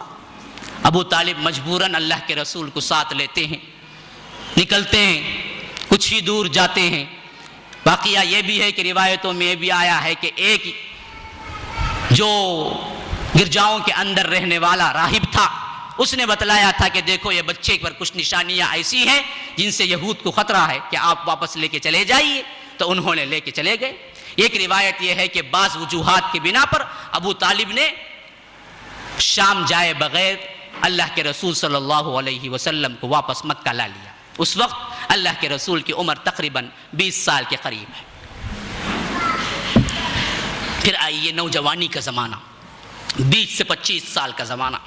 بڑے امنگوں آرزوؤں کا زمانہ ہوتا ہے ہر انسان کے لیے، اور ہر انسان اس زمانے میں قدم رکھتا ہے تو سوچتا ہے کہ معاش کے لیے کیا کرے، کیا کمائے، کہاں پیر رکھے، تجارت کرے، نوکری کرے، کیا کرے. اللہ کے رسول صلی اللہ علیہ وسلم نے بھی اس جگہ کے، اس ماحول کے لحاظ سے جہاں بکریاں چرانے کا رواج تھا، چند قیرات پر بہت سوں کی بکریاں چرائی ہیں. اور یہ بکریاں چرانا کوئی معیوب کام نہیں ہے، یاد رکھ لیجئے. یہ اتنا بلند اور عظمت والا کام ہے کہ اللہ کے رسول صلی اللہ علیہ وسلم نے کہا کہ کوئی نبی ایسا نہیں گزرا ہے جنہوں نے بکریاں نہ چرائی ہو. بکریاں چرانا ہر نبی کا وصف اور سنت رہی ہے. کیوں؟ گویا کہ اس میں ایک تعلیم تھی کہ انسانوں کی گلہبانی کس طرح کرنی ہے. یہ گویا کہ ایک تعلیم تھی کہ آگے چل کے تمہیں ایک بہت بڑے معاشرے کو وجود میں لانا تھا اور ان کی نگہبانی کرنا تھا. تو کس طرح جانوروں کو اٹب میں رکھنا ہے، جانوروں کو جس طرح پرداخت کرنی ہے، وہ ایک طریقہ تھا، ایک تعلیم تھی کہ ہر نبی نے اپنے زمانے میں بکریاں چرائی ہیں. اللہ کے رسول صلی اللہ علیہ وسلم نے بھی اپنے زمانے میں بکریاں چرائی ہیں. لیکن بکریاں ہی چرائی نہیں، بزنس بھی کیا ہے. اور اللہ کے رسول نے کہا ہے کہ بزنس وہ شے ہے جس میں اگر نفع کی باتیں تقسیم کر دی جائیں تو 90% بزنس میں ہے، 10% نوکری میں ہے. گویا کہ اللہ کے رسول نے بزنس کو ابھارا ہے. احادیث میں دلیل ہے اس کی. تو غرض بتانے کا مقصد یہ ہے کہ اللہ کے رسول بھی بزنس کرتے تھے. بزنس کی حیثیت سے شام بھی جایا کرتے تھے، تجارت کی حیثیت سے کئی ملکوں کا سفر کیا ہے، یمن بھی جایا کرتے تھے. اسی اسنا میں معلوم ہوتا ہے کہ ایک مالدار ترین خاتون جن کا نام حضرت خدیجۃ الکبریٰ ہے، یہ وہ بھی بزنس کیا کرتی تھی لوگوں کے ذریعے. بڑی مالدار تھی، اپنا مال دے کے بھیجا کرتی تھی، اور اس میں جو منافع آتا اس منافع میں سے کرنے والے کو بھی ایک حصہ دیا کرتی تھی. یہی مزاربت کے اصول پر اللہ کے رسول صلی اللہ علیہ وسلم کے اوصاف کو سن کر حضرت خدیجۃ الکبریٰ خود اپیل کرتی ہے کہ آپ میرا مال لے کے جائیے اور تجارت کر کے لائیے. اللہ کے رسول قبول کرتے ہیں. تو خدیجۃ الکبریٰ کے جو غلام ہے میسرہ، وہ بھی ان کے ساتھ کر دیتی ہیں اور تم بھی ساتھ جاؤ. جب یہ دونوں نکلتے ہیں، تجارت کے سلسلے میں سفر کرتے ہیں، جب واپس پلٹتے ہیں، عجیب بات ہے کہ اندازاً جتنا نفع سوچا تھا اس کے تگنا نفع آتا ہے. حیران ہو جاتی ہیں. پھر میسرہ کو بلا کے جب پوچھتی ہیں کہ اللہ کے رسول کا کردار کیا تھا، تو وہ جو بیان کرتی ہیں کہ اس میں اور اللہ کے رسول کی عظمت ان کے دل میں بڑھ جاتی ہے. یعنی اتنا کرا کھوٹا لین دین کیا کرتے تھے کہ جو بات سچ ہے، خواہ اس میں تکلیف ہی کیوں نہ ہو، نقصان ہی کیوں نہ ہو، وہ کبھی بات کو ٹالا نہیں کرتے تھے. جو وعدہ کر دیتے تھے وہ وعدے کی خلاف ورزی کبھی انہوں نے نہیں کی. ایک چھوٹا سا واقعہ بڑا مشہور ہے کہ اللہ کے رسول اسی نوجوانی کے دور میں جب یہ بزنس کے معاملات ہوا کرتے تھے، ایک ساتھی نے کہا تھا اس سلسلے میں کہ دیکھو ذرا یہاں پر ٹھہرو، میں ابھی آ جاتا ہوں. اور وہ ساتھی گیا اور بھول گیا کہ وہ اللہ کے رسول کو ٹھہرا کے آیا ہے. اب اللہ کے رسول نے کہا کہ تم آ جاؤ گے تو میں یہیں ٹھہروں گا. تب تک کے لیے تو وعدہ کر لیا. اب جب وہ واپس نہیں آ رہا تھا تو اللہ کے رسول نے یہ نہیں سوچا کہ میرا وعدہ ختم ہو گیا. نہیں, اس وعدے کو نبھانے کے لیے اللہ کے رسول نے اسی مقام پہ 3 دن انتظار کیا. 3 دن کے بعد جب معلوم ہوا, اس کو پتا چلا کہ میں نے وہاں فلاں پر وعدہ کیا تھا, اور اس کو یقین نہیں تھا کہ وہ رہے گا, پھر بھی دل میں ایک چبھن تھی جس کی وجہ سے وہ واپس آیا تو دیکھا کہ محمد الرسول اللہ وہیں پر کھڑے ہوئے ہیں. حیران ہو گیا, ششدر ہو گیا کہ 3 دن سے انتظار. اللہ کے رسول نے کہا کہ ہاں, لیکن اس پر بھی میں تمہیں کچھ نہیں کہتا, بس مجھے تکلیف ہوئی ہے. ہم ہوتے تو کیا کچھ گالی گلوچ پہ اتر آتے, بدبخت تم نے کیا کر دیا. لیکن اللہ کے رسول نے کہا کہ تم نے مجھے بس تکلیف تھی. یہ اللہ کے رسول کا کردار تھا. یہ اللہ کے رسول صلی اللہ علیہ وسلم عہد کی پاسداری, صداقت و امانت تھی.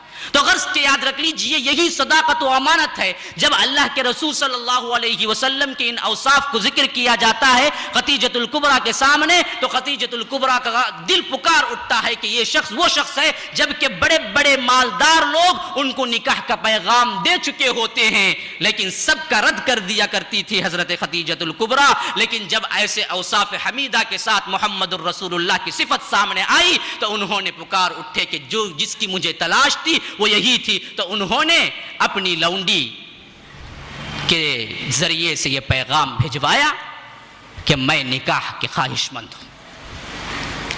ابو طالب سے بات رکھی گئی, ابو طالب نے مان لیا. اس وقت 2 چچا تھے, ابو طالب اور حضرت عباس.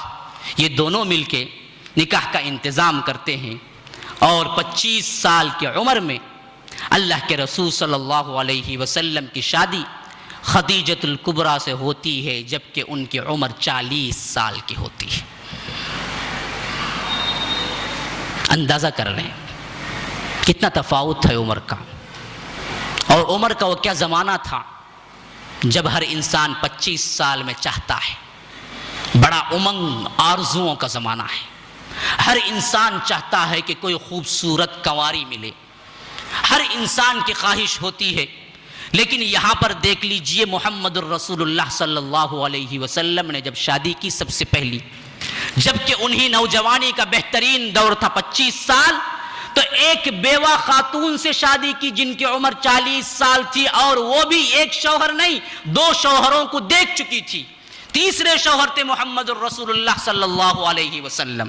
بدبخت یورپین مؤرخین مستشرقین یہاں پر اللہ کے رسول صلی اللہ علیہ وسلم کے کردار پر بڑا ہی طعن کرتے ہیں, اور خود امت مسلمہ میں بہت سے افراد شیطان نما, جس طرح تسلیمہ نسرین ہے, سلمان رشدی ہے, انہوں نے بھی اس میں رقم اٹھایا ہے کہ اللہ کے رسول صلی اللہ علیہ وسلم نے کیوں اتنی شادیاں کی تھی, 11 بیبیاں 2 لونڈیاں, یہ کیسے ہوا تھا. خود مسلمانوں کے اندر یہ شک ابھر جاتا ہے کہ ہاں جی کیوں کیا تھا, کیوں اتنی شادیاں اللہ کے رسول صلی اللہ علیہ وسلم کی.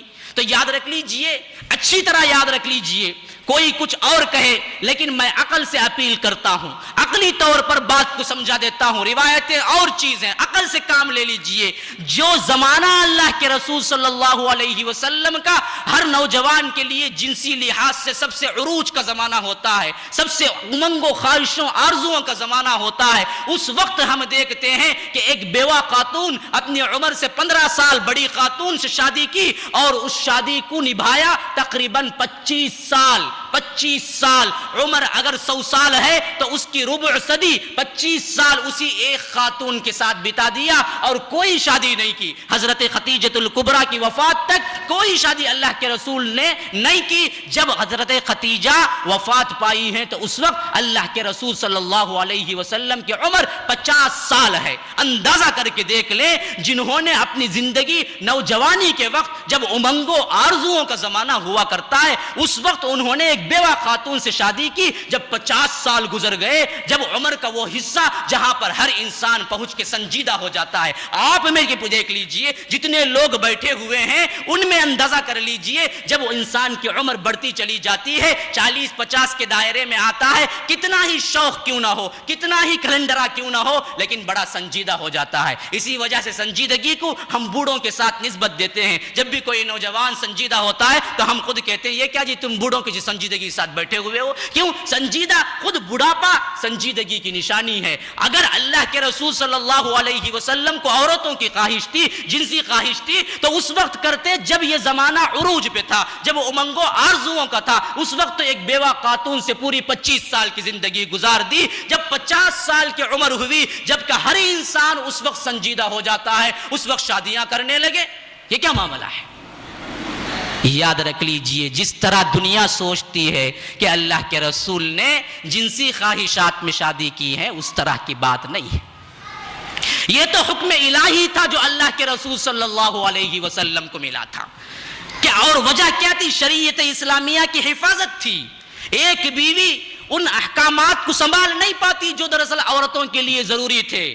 آپ صرف مردوں میں جو کچھ دیکھتے ہیں، صحابہ ساتھ میں ہوا کرتے تھے، مسجد میں ہو، کہیں بھی ہو، میدان جنگ میں ہو، تو آپ کو تعلیم دینے والی شخصیت سامنے ہے، لیکن عورتوں کے لیے ان کے مسائل کیسے حل ہوں؟ وہ تو گھر کے اندر کے مسائل ہیں۔ اسی وجہ سے یاد رکھ لیجئے، اسی اسلام کی ترویج و اشاعت کے لیے، اسی احکامات کو پھیلانے کے لیے اللہ تعالیٰ کا یہ انتظام تھا کہ آپ دوسروں سے اور بہت سی ذہین عورتوں سے شادی کریں۔ اسی وجہ سے حضرت عائشہ سے شادی کیے۔ یہ ذہین و فتین وہ خاتون ہیں، وہ فقیہ عورت ہیں کہ ابن عمر ان سے شاگردگی اختیار کرتے تھے۔ عمر جیسی شخصیت آ کے بیٹھ کے ام المؤمنین اس مسئلے کا حل بتا دیجئے پوچھا کرتے تھے۔ اسی وجہ سے یاد رکھ لیجئے، بعد میں بھی جو شادیاں کی ہیں، ایک دو کو چھوڑ کر حضرت عائشہ کنواری ہیں، لیکن بقیہ جتنے ہیں، ام حبیبہ ہیں، ام سلمہ ہیں، زینب بنت خزیمہ ہیں، زینب بنت جہش ہیں، جویریہ ہیں، میمونہ ہیں، سب کے سب شوہر دیدہ ہیں، سب کے سب ایک شوہر سے پہلے شادی ہو چکی تھی، پھر دوسری شادی کی ہے۔ اللہ کے رسول صلی اللہ علیہ وسلم نے کوئی جنسی جذبے کے ساتھ شادی نہیں کی۔ یہ تو دراصل اللہ کا حکم تھا کہ اس طریقے سے شریعت کو حفاظت کرنا تھا۔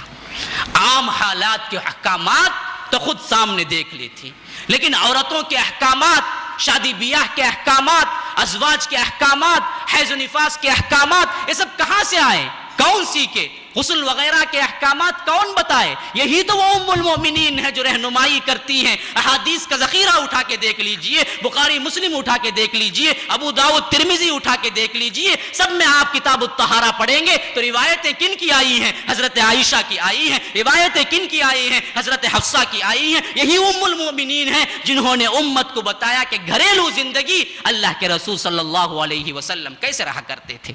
یہ مستشرقین صرف مادی نظر سے دیکھتے ہیں اللہ کے رسول کی زندگی کو، اس وجہ سے یہ الزام لگاتے ہیں کہ اللہ کے رسول نے شادیاں کی تھی۔ اللہ کے رسول صلی اللہ علیہ وسلم نے جب نوجوانی کا زمانہ تھا، اس وقت بھی اللہ کے رسول نے ایک بیوہ خاتون اور جن کی عمر 40 سال تھی ویسے خاتون سے شادی کی تھی۔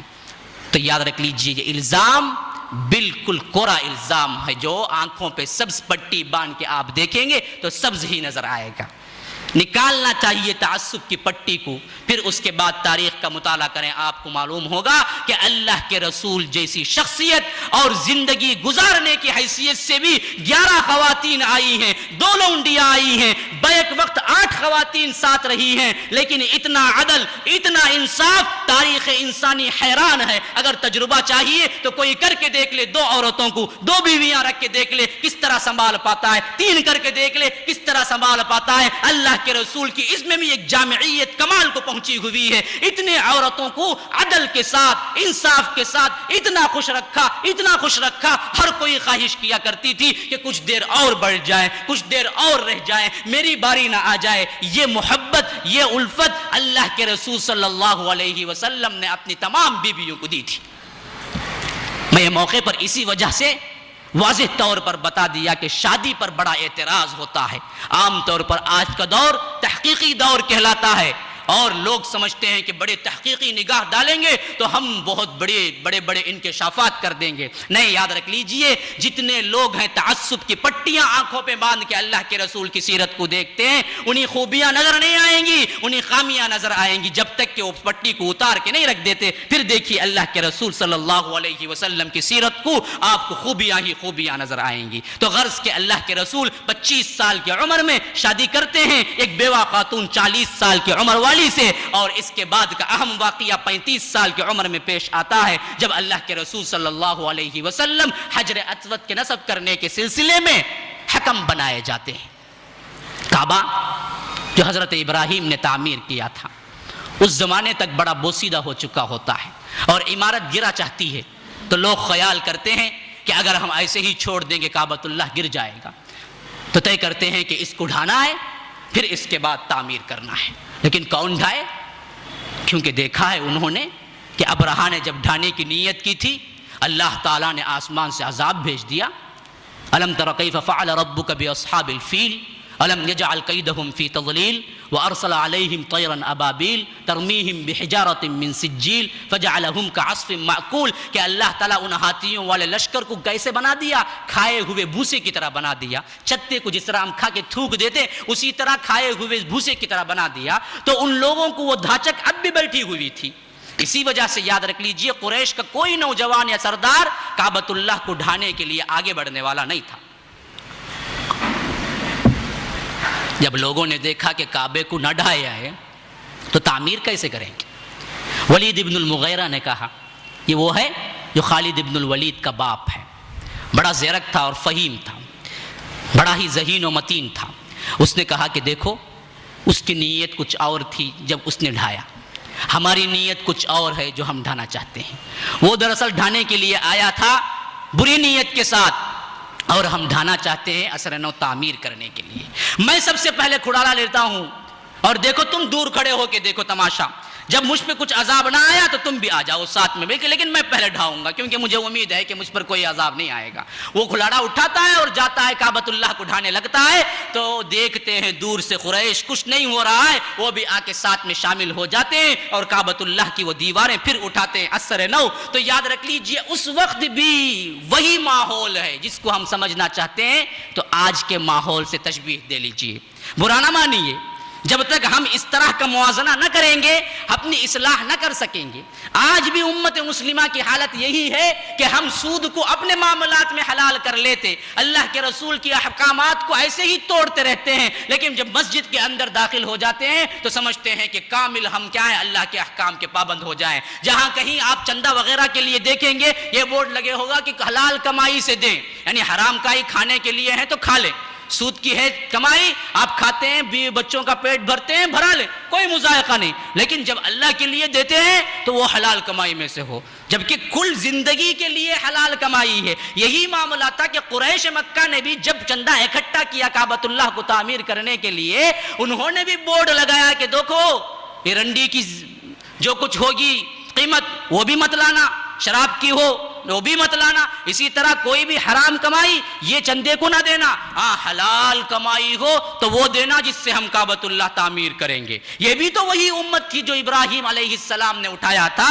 انہی کو تصدیق کرتی تھی، وہی کتابیں تھی، وہی شریعت تھی، وہی توحید تھی، لیکن مرور زمانہ میں زمانہ گزرتا چلا گیا، احکامات کو بھولتے چلے گئے، دور ہوتے چلے گئے شریعت سے، ان کے اپنے نبی کی تعلیمات سے دور ہو گئے۔ آج امت مسلمہ بھی اسی طرح دور ہوتی چلی گئی۔ غرض کے وہاں بتانے کا مقصد یہ ہے کہ انہوں نے اعلان کیا تھا کعبۃ اللہ کے لیے حلال کمائی چاہیے۔ اب حلال کمائی کم پڑ گئی، کعبۃ اللہ کا رقبہ بڑا تھا جس پہ حضرت ابراہیم نے تعمیر کیا تھا، اب جو کمائی آئی تھی، جو چندہ اکٹھا ہوا، اتنی بڑی عمارت نہیں اٹھا سکتے، تو انہوں نے فیصلہ کیا کہ عمارت کو چھوٹی کر دی جائے۔ اسی وجہ سے آپ دیکھتے ہیں جب بھی کعبۃ اللہ میں چارٹ میں اگر دیکھ لیں گئے ہوئے ہیں حجاج کرام تو وہ دیکھے ہوں گے کعبۃ اللہ بنا ہوگا، پھر اس کے بعد حتیم نام کی ایک چھوٹی سی دیوار بنی ہوگی۔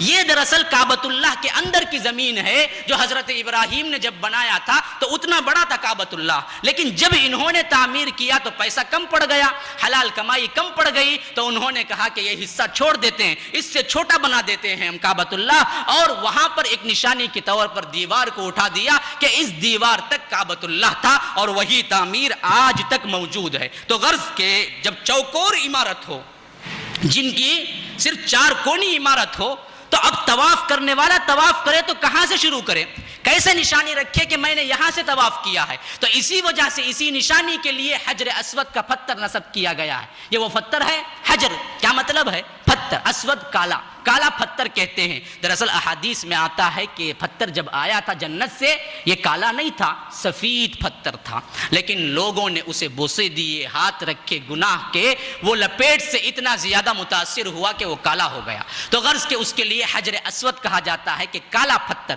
غرض بتانے کا مقصد یہ ہے کہ وہ کالا پتھر بڑا مقدس مانا جاتا ہے اور ہمارے لیے بھی ہے، اور ہم بھی جب کبھی بھی حجاج کرام جاتے ہیں تو اس سے یا تو بوسا دینا ہے، اگر نہ ہو سکے تو اشارہ کرنا ہے. اس کو نصب کرنے کا جب معاملہ آیا تو دو طرح کے، ہر کوئی چاہتا تھا کہ اس کو ہم نصب کریں، اور اسی میں اتنی لڑائی بڑھی کہ میانوں سے تلواریں نکل پڑی، خون خرابہ ہونے لگا. تو اس وقت ایک بوڑھے آدمی نے رائے دی کہ دیکھو کل اگر صبح سویرے جو حرم کے اندر داخل ہو اس کی بات اگر ہم مان لے تو بہتر ہوگا. اسی پہ معاملہ چھوڑ دیا گیا، سب لوگ چلے گئے. کل دیکھتے ہیں کہ اتفاق کہ اللہ کے رسول سب سے پہلے حرم کے اندر داخل ہو رہے ہیں. دیکھا تو قوم پکار اٹھی، ہذا امین، ہذا صادق، یہ تو امین ہیں، یہ تو صادق ہیں، امانت دار ہیں، ان کی بات مانی جاتی ہے، ہم نے فیصلہ کر لیا ہے کہ یہ جو کہیں گے ہم نے قبول کریں گے.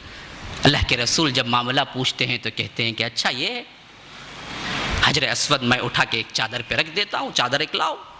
جب میں رکھ دوں تو چادر کے کونوں کو تمام سردار، جتنے قبیلے کے بڑے بڑے سردار ہیں وہ سب پکڑ لیں، اسے لے کے ہم جائیں گے، پھر جہاں نصب کرنا ہے، جہاں فٹ کرنا ہے اس کو میں اٹھا کے فٹ کر دیتا ہوں. سب کے چہرے کھل اٹھے، سب کی خوشی شامل، سب رضامند ہو گئے. وہ معاملہ جو جنگوں سے بھی حل نہ ہونے والا تھا اللہ کے رسول کی ایک حکمت عملی سے حل ہو گیا، اور یہ اشارہ تھا کہ اللہ کے رسول صلی اللہ علیہ وسلم ابھی قریب کی زندگی میں تمہارے ہر معاملے کا اسی طرح بالکل انصاف پسند فیصلہ کرنے والے ہیں. تو غرض کہ یہ 35 سال کی عمر میں پیش آیا. جب اللہ کے رسول کی عمر 40 سال کے قریب ہوتی چلی گئی تو نبوت کے آثار شروع ہو گئے. اللہ کے رسول صلی اللہ علیہ وسلم عموماً تنہائی پسند ہوتے چلے گئے، اور معمول یہ بنا لیا کہ کچھ دنوں کا پانی اور ستو اٹھا لیتے، غذا اٹھا لیتے، اور اس گھر سے دور غار حرا ایک غار ہے جہاں پر اللہ کے رسول صلی اللہ علیہ وسلم اس میں تنہائی کے ساتھ بیٹھا کرتے اور تفکر کیا کرتے، سوچا کرتے. بخاری کی روایت حضرت عائشہ کی کہ وہاں پر بیٹھ کے اللہ کے رسول تحنس کیا کرتے تھے. پوچھا گیا کہ تحنس کیا ہوتا ہے؟ تو حضرت عائشہ نے جواب دیا کہ اس کائنات کے بارے میں غور و فکر، اپنے خدا کے بارے میں غور و فکر کہ میں کیوں آیا ہوں، کس لیے کائنات بنائی گئی ہے، ہماری زندگی کا مقصد ہے، کیا مقصد ہے. تو یاد رکھ لیجئے یہ بنیادی سوالات ہیں جو ہر ایک انسان اگر اپنی اپنی پٹیوں، اپنے اپنے وہ بندھنوں سے جب آزاد ہوتا ہے تو اس کو پہلے ٹکرانے والی بات یہی ہے کہ یہ دنیا میں کیوں آیا. کیا میں ایسے ہی آ گیا یا کوئی بنانے والی شخصیت مجھے موجود ہے؟ اگر بنانے والی ہے تو کیوں بھیجا ہے؟ کوئی مقصد ہے؟ نہیں، یوں ہی آگے چلے جانا ہے. یہ تمام واقعات ہر انسان کو سوچنے چاہیے، تب اسے حل ملے گا کہ اس کی اصل زندگی کتنی بامقصد ہے اور کتنی مکرم ہے، اور اس کے عوض اللہ تعالیٰ نے کتنا بڑا انعام رکھا ہے. یہی وہ سوالات تھے جو غار حرا کے اندر اللہ کے رسول صلی اللہ علیہ وسلم سوچا کرتے تھے، جن کی مدت تقریباً 3 سال ہے. 3 سال اللہ کے رسول صلی اللہ علیہ وسلم غار حرا کے اندر رہا کرتے تھے. جب کبھی ستو پانی ختم ہو جاتا پھر آتے خدیجۃ الکبریٰ سے لے لیتے، پھر چلے جاتے، پھر کچھ دن رہتے، جب ختم ہوتا تو پھر آتے، پھر لے لیتے. اسی اثنا میں نبوت کی کچھ اور باتیں بھی ظاہر ہونا شروع ہو گئی تھی. وہ کیا؟ جیسا کہ روایتوں میں آیا ہے، پوچھا گیا نبوت کی ابتدا کیسی ہوئی، وحی کی ابتدا کیسی ہوئی. اللہ کے رسول صلی اللہ علیہ وسلم نے کہا الرؤیا الصالحۃ فی النوم، میری وحی کی ابتدا خواب سے ہوئی. کیسے؟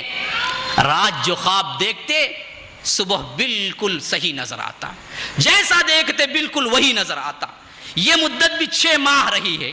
6 ماہ یہی جو خواب میں رات دیکھتے بالکل صبح وہی نظر آتا. تو اللہ کے رسول صلی اللہ علیہ وسلم کہتے ہیں کہ اس طرح نبوت کی ابتدا ہوئی. تو غرض کہ وہ علاقہ، وہ وقت آگے بڑھ رہا ہے جب اللہ کے رسول صلی اللہ علیہ وسلم کو نبوت ملنے والی تھی. جب 40 سال کی عمر ہوئی، اسی غار حرا کے اندر ایک عجیب واقعہ پیش آیا جو اس سے پہلے کبھی نہ پیش آیا تھا. وہ واقعہ کیا ہے انشاءاللہ ابھی سنیں گے. آپ بھی سن رہے ہیں، تھک چکے ہوں گے، ابھی چائے وغیرہ لے لیجئے، کچھ وقفہ ہے، انشاءاللہ پھر اس کے بعد ہم نبوت کی زندگی شروع کریں گے. محمد رسول اللہ محمد رسول اللہ محمد رسول اللہ محمد رسول اللہ جہاں میں ان سے چہرہ ہے نہ ہے انداز بھی کوئی ابھی تک جن سکینہ اور دے ان سا ہنسی کوئی نہیں رکھی ہے قدرت نے کمی تجھ میں جو چاہا آپ نے مولا وہ رکھا ہے سبھی تجھ میں محمد رسول اللہ محمد رسول اللہ محمد رسول اللہ محمد رسول اللہ قضا کو اپنے حملوں سے غبار آلود کر دیں گے نہ ایسا کر